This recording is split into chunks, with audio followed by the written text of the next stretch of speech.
Olá, seja muito bem-vindo a uma série de 3 aulas gratuitas sobre a confeitaria francesa. Durante essa semana você receberá no seu e-mail cada uma dessas aulas separadamente, uma em cada dia, ok? Reserve um tempinho para assisti-las, não são demoradas e irão mudar a sua visão sobre o mundo da confeitaria. Além de te ensinar uma técnica que vai te ajudar a vender muito mais e ainda um doce que todo mundo ama. Eu sou a Patrícia Brischi e hoje vamos fazer juntos um doce que todo mundo ama e vende muito. Porém, eu vou te ensinar uma técnica que fará com que você elimine a concorrência e venda ainda mais. Mas antes eu gostaria de me apresentar rapidamente.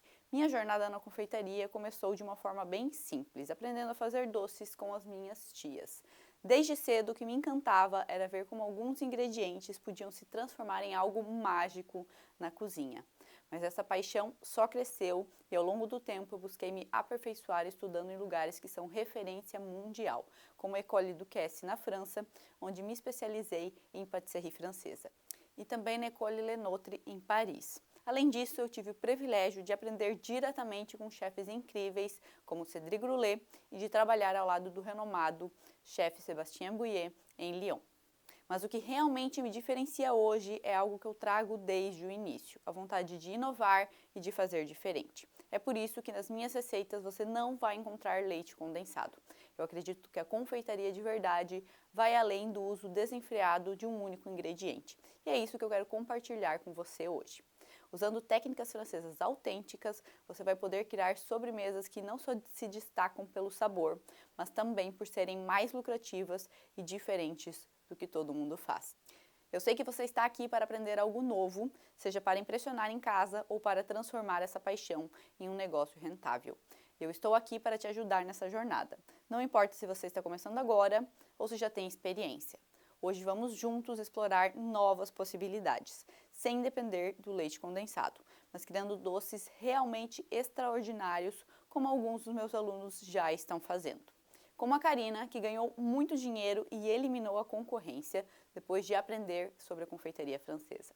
Ela mesma fala que não tinha nenhuma concorrência, pois ninguém conseguia copiar o seu menu de bolos. E por isso ganhou muito dinheiro. Ou a Luciene, que passou a ter um faturamento maior depois de apresentar doces diferenciados da confeitaria francesa para os seus clientes. Então, preparado para aprender este doce que vai impressionar a todos? Com ingredientes baratos e técnicas que valorizam ainda mais o seu trabalho, que vão levar seus doces a outro nível? Pegue os seus utensílios e vamos começar. A confeitaria francesa pode parecer sofisticada, mas com as técnicas certas você vai ver como é possível criar algo espetacular com ingredientes simples e, é claro, lucrativos. Então agora a gente vai fazer a nossa receita, né? A nossa receita do bolo de chocolate, né? Um bolo bem chocolatudo aí que a maioria das pessoas gosta, né? Principalmente aqui no Brasil. E essa receita eu tô utilizando aí todas as bases da confeitaria francesa, né? Que é o que venho falando aí durante este mini curso. Pra gente fazer um bolo bem diferente, com massa diferente, né? Utilizando um método de preparo diferente, com recheio diferente. Sem industrializados, sem tanto açúcar, né? Que é tudo isso que a gente vem falando aí durante o mini curso, ok? Então, primeiro eu vou fazer a massa de chocolate, certo? Essa massa de chocolate se chama biscuit chocolat. O nome biscuit, que vem de biscoito ou cozido duas vezes, é porque antigamente, né, quando tinha aí os fornos, né, na época da realeza francesa, né, quando tinha os fornos de pedra, etc., eles assavam primeiro as coisas maiores, né, os pães ou carnes, o que precisava assar por mais tempo, e aproveitavam o forno depois, quando ele já estava começando a esfriar, para assar as massas de bolo que não precisam de tanto calor assim ou tanto tempo, né? Então eles acabavam assando duas vezes para fazer as massas dos bolos, né? Não viravam biscoito, né? Não ficava assim crocante, mas eles assavam, botavam uma vez, né? Vinha que precisava colocar mais uma vez para terminar de assar, então por isso que se chama biscuit, né? Ou biscoito também em português, certo? E o biscuit chocolat, essa massa que eu tenho aqui, ela é rica em chocolate, né? Então eu vou utilizar chocolate mesmo, né? Chocolate puro, certo? 70%, com bastante massa de cacau, porque eu vou ter um sabor aí bem concentrado, bem pronunciado do chocolate, que é o que a gente quer. Tá? Então, no mínimo, chocolate 50% de cacau, tá? Um chocolate amargo pra gente ter firmeza nessa massa, né? Mas principalmente pelo sabor que a gente quer trazer do chocolate, tá? Então a gente vai utilizar uma técnica de preparo de massa aqui, que é por separação, tá? A gente vai bater as claras em neve com açúcar, que vai virar um merengue francês, certo? E depois a gente vai bater também as gemas com o açúcar. Então a gente vai ter duas espumas e vai juntar elas depois, tá? Esse também é chamado método chiffon, né? Que lembra a técnica de fazer aí o bolo, né? Da massa do bolo chiffon, tá? Mas não é um bolo chiffon, só a técnica chiffon ou por separação, ok? E ela é uma massa amanteigada, né? Ela é uma massa que vai bastante manteiga, então ela fica bem firme, né? Fica muito saborosa. Mas a diferença é que a gente não vai utilizar um método cremoso para fazer essa massa, apesar da massa ser amanteigada, né? Não é necessariamente que a massa é amanteigada que a gente utiliza um método cremoso, tá? A gente pode utilizar diversos métodos para fazer a mesma massa de bolo, tá? A gente só precisa entender o conceito desses métodos, né? Para daí ver o que se adequa melhor, ok? Por ela ser uma massa bem pesada, que vai bastante manteiga, né? Que vai bastante chocolate, principalmente chocolate amargo, que tem bastante massa de cacau e também tem manteiga de cacau, eu optei por fazer esse método por separação, porque aí a gente tem mais incorporação de ar, né, e um ar mais estável, que é o ar produzido pelo merengue francês, tá?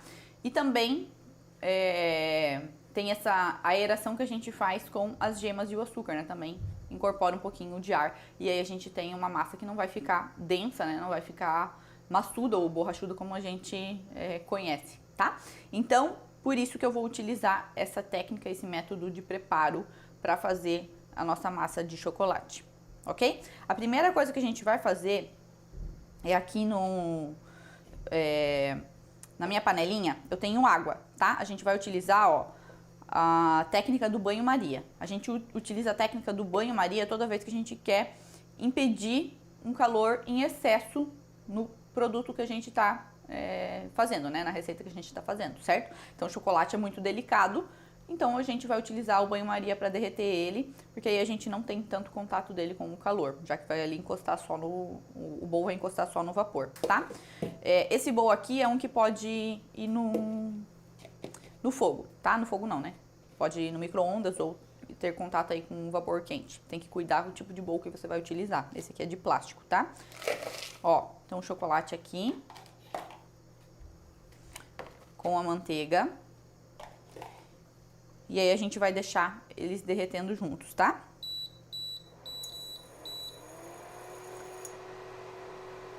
Enquanto isso, aqui na minha batedeira, eu vou fazer o meu merengue francês, certo? Então eu tenho as claras em temperatura ambiente. É sempre importante colocá-las em temperatura ambiente, porque aí as proteínas estão mais relaxadas, né? Aí elas conseguem incorporar mais ar, né? E aí eu vou ter uma espuma uma espuma maior, né? Um volume maior na espuma, certo? Então, toda vez que a gente faz o merengue francês, a gente coloca primeiro as claras sozinhas aqui no bowl da batedeira com o globo, tá? Porque ele que incorpora ar. A gente põe elas sozinhas e em velocidade média, nunca velocidade alta, a gente começa a bater. A gente nunca faz merengue em velocidade, merengue francês principalmente, né? Em velocidade alta, porque aí a gente tem, com a velocidade muito alta, a gente tem bolhas maiores. E bolhas maiores não são estáveis, né? A gente quer bolhas menores, por isso que a gente começa com a velocidade média e termina com velocidade média. Merengue italiano, suíço, né? São outras características, né? Mas pro francês é assim que a gente trabalha. Então eu vou começar aí na velocidade 4.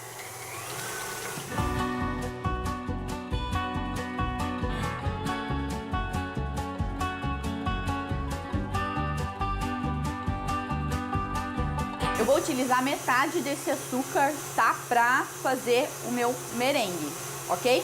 E aí eu vou, agora que ele já começou, ó, a criar uma espuma, uma leve espuma, eu adiciono um pouquinho do açúcar. O açúcar, ele ajuda a dar estabilidade para esse meu merengue, né? Ele vai puxar uma parte da água dessas claras, né? Vai se ligar a essa água e aí, consequentemente, eu tenho um merengue mais estável, certo? Mas eu tenho que colocar ele aos poucos. Se eu colocar tudo de uma vez no início, eu acabo criando muito peso nessa espuma e ela não vai se desenvolver tão bem.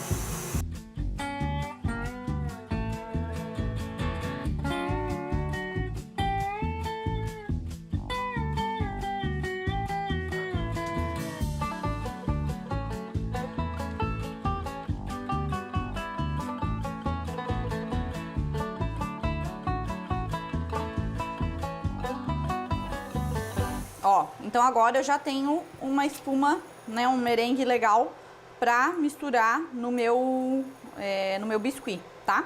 Ele forma, ó, esse ganchinho, né, esse ganchinho aqui, ó, que se chama bec do azul, tá? Que lembra o biquinho do pássaro, né, que se chama, que se traduz, né, em português para bico de pássaro. Então, ó, tá firme, né, com esse biquinho pro lado, não pode ser pra cima, porque senão tá muito firme em cima, né, tem que ser pro ladinho. E aí aqui a gente já tem o nosso merengue pronto pra misturar, tá? Ó, então agora eu vou tirar o meu merengue, tá? Do bowl da minha batedeira, porque eu vou utilizar ela pra fazer a segunda parte, né? Por isso que a gente fala por método, né, de separação ou chiffon. A gente vai fazer mais uma espuma agora com as gemas e o açúcar.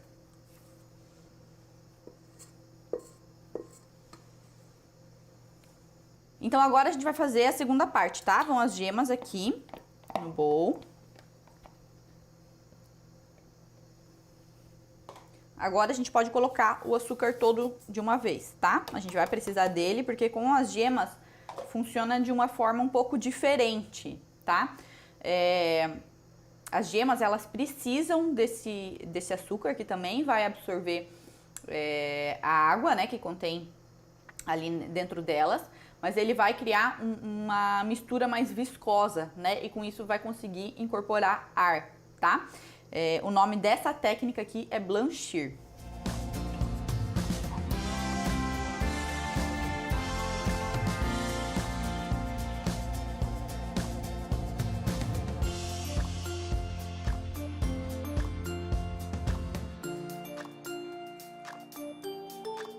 Velocidade média a alta aqui, tá?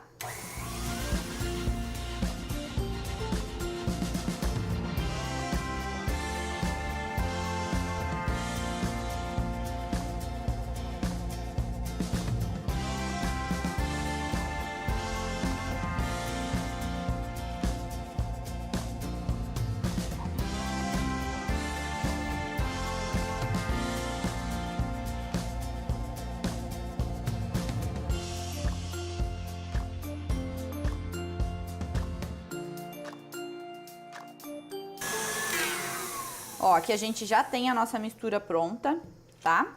E a gente sabe que essa mistura, né, de gemas com açúcar tá correta quando ela forma, ó, a fita.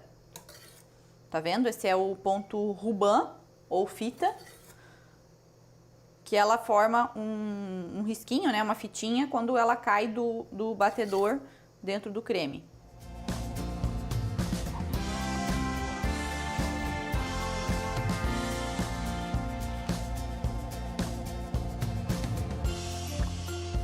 Então agora a gente vai na batedeira mesmo em velocidade baixa, tá? Velocidade mínima, adicionar o chocolate, ó. O chocolate com a manteiga, tá? Já foram bem derretidos juntos. Pode ser feito esse processo aqui também de derretimento no micro-ondas, né? De 30 em 30 segundos, mexendo sempre entre cada espaço, né, de tempo e outro, certo? Então, ó, velocidade baixa. A gente vai adicionando o chocolate aos poucos. Ele não pode estar muito, muito quente agora não, tá? Tem que estar morninho.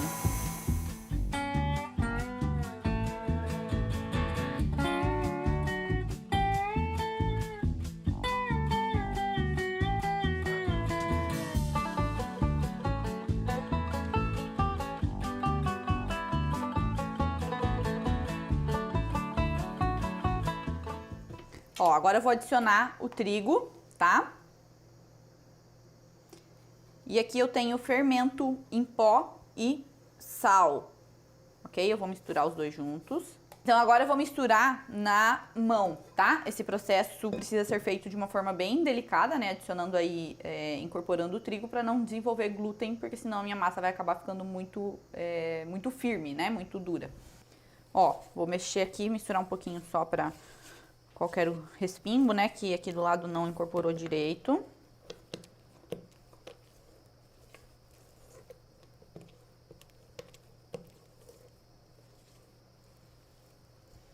Agora eu vou colocar peneirando, primeira parte dos secos.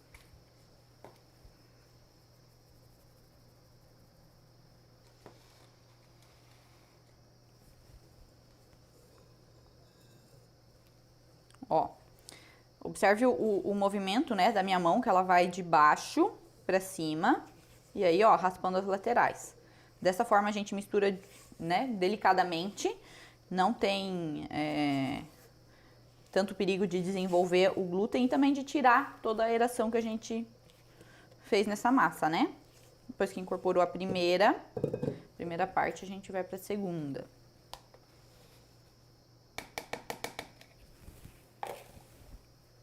A gente peneira só para evitar gruminhos, tá? Peneirar não vai deixar nosso bolo mais macio, né?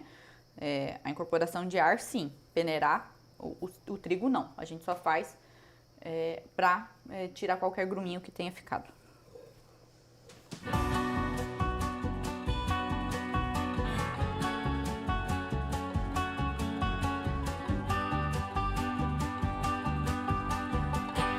Ó. E agora, por último, a gente vai adicionar o merengue, certo? Sempre por último, porque senão a gente vai ficar mexendo, né? Se a gente adicionar ele antes, vai ficar mexendo ali, vai tirar a aeração, né? Agora, a técnica que a gente vai utilizar aqui é a técnica de igualar texturas, certo? Aqui a gente tem uma textura que é muito leve e aqui uma textura pesada, né? Se eu jogar tudo de uma vez, a gente vai precisar mexer mais tempo para conseguir incorporar corretamente. Agora, se eu deixar essa mistura aqui um pouco mais leve, essa daqui vai conseguir incorporar mais fácil, sem eu mexer tanto, tá? Então, por isso que a gente põe uma parte primeiro. E aí mistura, ó.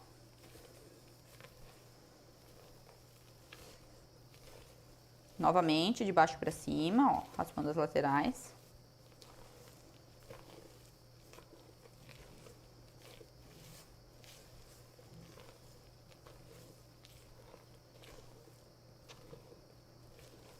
Ó, e agora eu tenho já essa daqui muito mais leve.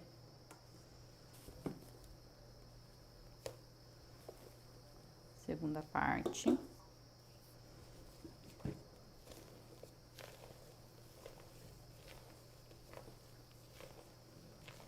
Ó, sempre meio que dobrando, né? Dobrando a massa, ó. Uma por cima da outra, tá vendo?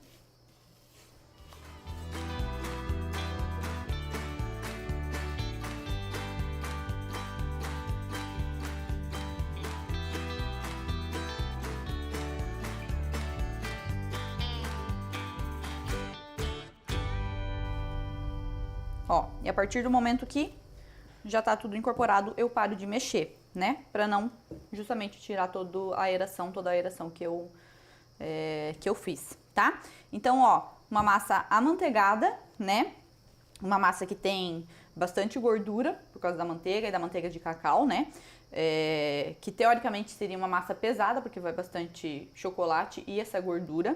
E eu consegui, com a técnica, né, de separação, deixar ela bem levinha, né, com a técnica de método de preparo por separação, ou chiffon, né. Algumas bibliografias chamam essa técnica de chiffon, tá? Então, pode ser, né, tanto uma quanto a outra.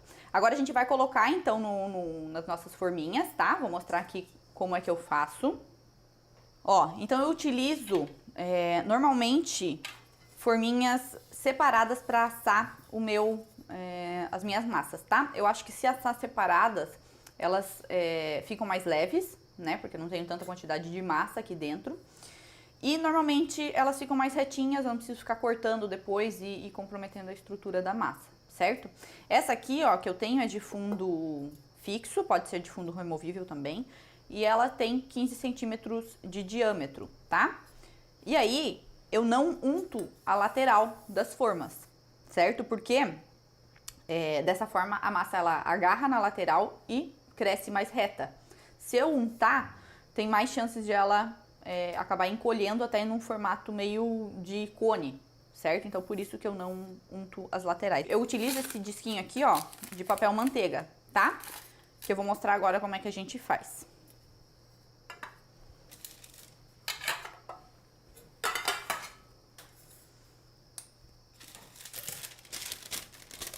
Ó, então eu corto um papel manteiga, né, com a largura da forma, certo? Que aqui no caso é 15 centímetros.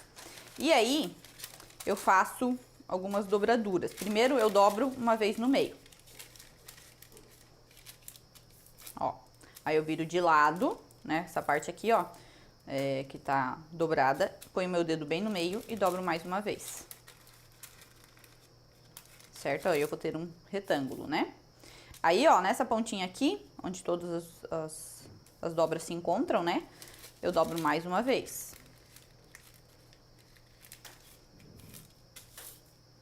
Certo? Seguro aqui e mais uma. Até formar um conezinho. Aí, ó, no centro da minha forma, eu coloco a pontinha, né? Eu meço mais ou menos onde é. E aqui, na lateral, eu corto reto, ó. E aí, eu vou abrir.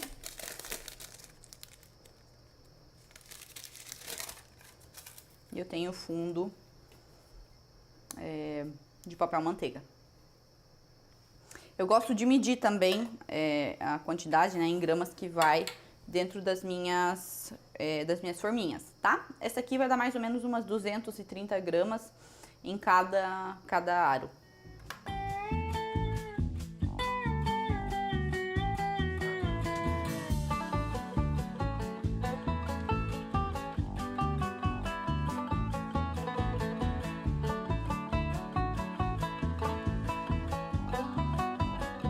Então, agora eu tenho aqui meus 4 discos, né? E eu vou assar no meu forno médio, né? O meu forno aqui médio tem aí 180 graus, tá?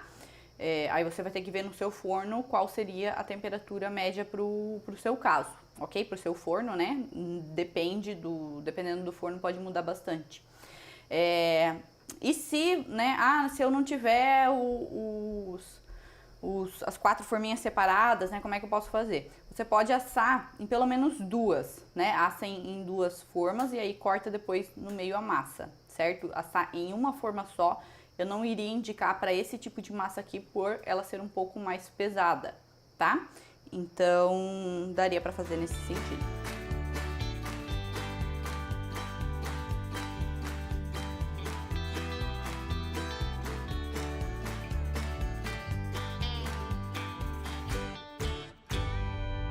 Ó, então pra gente testar, né, se a massa já tá bem assada, a gente vai com o palitinho, ó, e ele tem que sair limpinho ou com uns pedacinhos também de massa, né, pouquinho grudado, não tem problema, ela só não pode estar o palitinho super molhado, tá? E aí, assim, como essa massa, ela é muito fofinha, ó, ela já tá começando a soltar das laterais, tá vendo? Ela tem a característica de encolher, né? Como ela tem bastante aeração.